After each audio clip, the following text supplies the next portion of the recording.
It seems like lots of people have dreamed about throwing it all away and going and living a nomadic life. And I get it. I've done it. I don't regret it. But there are some very unsexy, very real considerations when it comes to this type of lifestyle. A year ago at this time, I was on a 6-month around the world, traveling around the US, Canada, Australia for a long time, and a few other countries. And I've made my way back to the UK when I got really homesick. When I wasn't house sitting, I was on cruise ships or staying with friends. And all of this is to say that I'm really ready to have a base again. Here are my reasons that they're small, they're practical, but I feel like they are ones that are going to stop me from being fully nomadic. Sorry, I think the chair just creaked. Okay. So it's winter here in England, and so one of the big issues that most homes in the UK have to face is this balance between the humidity and the condensation. You know, we're showering, boiling kettles, drying laundry, and so this humidity building up in the house, and there's this tug of war between keeping the humidity at bay and keeping it warm inside. So I know that the humidity makes it feel extra cold sometimes. The fact that, you know, if you're moving around, you don't know how the house is going to behave exactly. So that's been one of those ongoing challenges. Yeah, I mean, all I can say is thank God, I think every house in the UK has a heated towel rail. These towels just wouldn't dry otherwise. The next one is the public transport. Like, I'm very happy on public transport, but I have noticed that a lot of times the schedules don't line up. Like what you see on the thing overhead, the bus stop is definitely not what's in Google Maps. So when you know an area really well, you know which apps to use or you know which timetable to rely on. But if you're not from that area, it is a crapshoot. The other thing about the nomading is that you're hauling all your stuff around. I think it's definitely easier if you're part of a couple, but on your own it is more challenging. I feel guilt about using Ubers, like spending money on Ubers, but at the same time, you know, it is the right answer sometimes, especially if it's pouring rain or you've got too far to go. I also have a very good friend whose first name starts with J, so he's affectionately nicknamed Juber. That kind of leads nicely into my next one, which is just really choosing areas carefully. So when you're looking at Airbnbs, you don't always know the exact address, and it's the same for house sitting unless you ask the homeowner directly. When you're staying in hotels or you know sort of other other accommodation, you see the exact address, you know exactly where it is, so then you can start making some judgments about, will I be able to walk to a grocery store? You know, is there things around, like how's the transport? All of these things. You know, in some areas there might be safety concerns. Like, thankfully, touch wood, I don't think I've ever had any safety concerns apart from maybe one place. There's just little things to think about. That leads nicely into the next one, which is just because it is winter right now, I'm having to remember to plan my day around when it's going to be daylight. The last 2 winters I was not here. I was not in England. I was in Australia. I end up staying at home a lot, and so much so that I've kind of called myself the wandering homebody.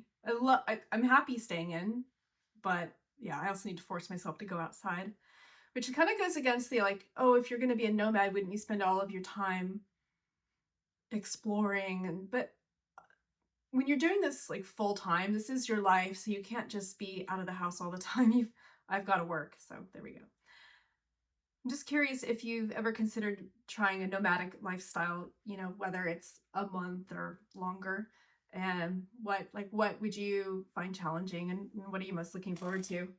And if you think this sounds like a horrible idea, that's fine too. I think yeah, please share. I feel like a lot of people make the argument that they really like having their stuff around them. They like having the comfort of the familiar, the four walls. I get it. I absolutely get it. Obviously, there's a cost attached to it, and that was a trade-off that I made that worked for me personally. Like I said, I don't regret it. However, I'm ready to shift back to having a steady address. The other funny thing is figuring out what clothing to have with you. So I travel usually with just a small roller suitcase, a backpack, and like a huge handbag. And that is fine in summertime, but in winter now it's like you need more layers. I have like a woolly type of coat, and I have a waterproof layer that I have to put like warmer layers underneath, if that makes sense. So there's also like jumpers, and anyway, what I'm saying is they take up a lot more space. So that's an extra challenge. I can see why people chase the sun, if that makes sense. The other one is that I have been wearing the same socks for so long that they're getting holes in them. So I do need to replace them. And I need to potentially get over the guilt of just putting them in the old holey ones in the garbage, because I know that there are ways to recycle fabric. Yeah, making sure obviously they're clean and then finding a recycle spot. So um yeah, it's just one of these things that's easier if you know what the council facilities are in your local area. Anyway, it's these lots of little minor things. So part of why I'm noticing these things is that I'm pretty close to coming up with a housing solution that I think is going to work. You know, there's going to be some compromises, but there'll be some nice rhythms, and I'm, well, let's fingers crossed. The other unpredictability are things like, you know, will my mobile phone work here? Will the signal behave? Or things like, will I be able to charge my phone from bed? Do I need to remember to do that ahead of time? Do I have a battery pack, a power bank? So just little things like that you don't even have to think about if you're at home, because you just know where everything is. Another one is the social life. I mentioned I have friends in the area, but you know, it still involves forward planning.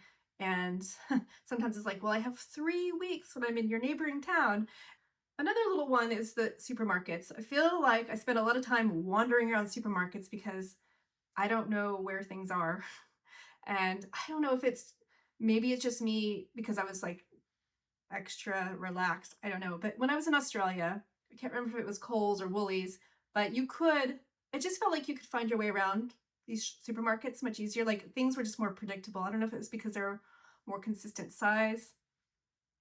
That could be it, you know. But anyway, it is a minor annoyance, I know.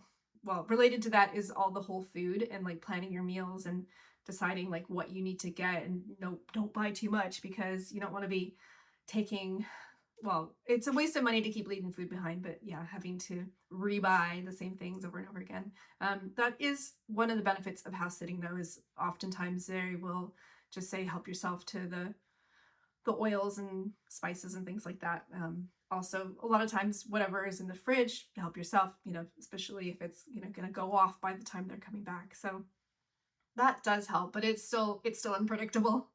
Another one is that forms, like online forms, just aren't, well, any form isn't designed for nomads, especially when they want to know your location or your address.